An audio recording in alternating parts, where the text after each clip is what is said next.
ছিলাম, গত July August গণঅভ্যুত্থানে আমি অবদান রাখছি। তারপরে 5 আগস্ট পরবর্তী সময় ঢাকা বিশ্ববিদ্যালয় ক্যাম্পাসে আমরা রাজনীতি করছি।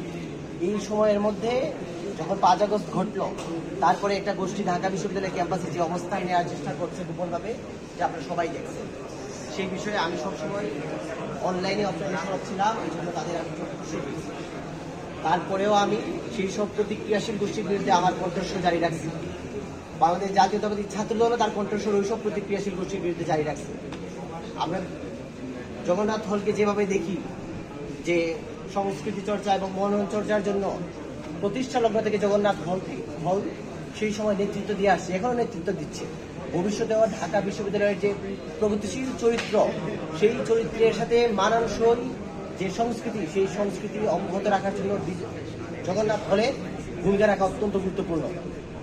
আমরা মনে করি জগন্নাথ হলের শিক্ষার্থীরা আমাদের সেই জন্য সহযোগিতা করবে এবং জাতীয়তাবাদী ছাত্রদল সকল মনন, ধর্মগোত্র, লিঙ্গ নির্বিশেষে যেভাবে ধারণ করে রাজনীতি করে, সেই রাজনীতির সাথে আপনারা আমাদের আত্মীয়করণ করে নেবেন এবং আপনাদের হল সংসদে আমাদের প্যানেলকে এবং হলের বাইরে সেন্ট্রালে আপনাদের নিজস্ব লোক নিত্যানন্দ পাল সদস্য এবং রঞ্জন রায় সদস্য, তাদের চিমচিম আছেন, ক্রিয়া সম্পাদক পদে আছে। আপনাদের দায়িত্ব তাদের কেউ যেন কোনোভাবেই আপনাদের ভোট থেকে বঞ্চিত না হন।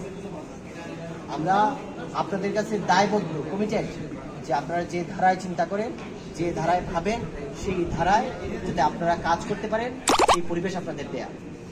আমার নাম হচ্ছে তানভীর আল হাদি মায়েদ, আমি কেন্দ্রীয় সংসদে এজিএস পদপ্রার্থী। আপনাদের কাছে আবার অনেক ধন্যবাদ এবং আপনাদের দোয়া, সহযোগিতা এবং পরবর্তীতে ভোট চেয়ে আপনাদের সমস্যার সৃষ্টি করবো।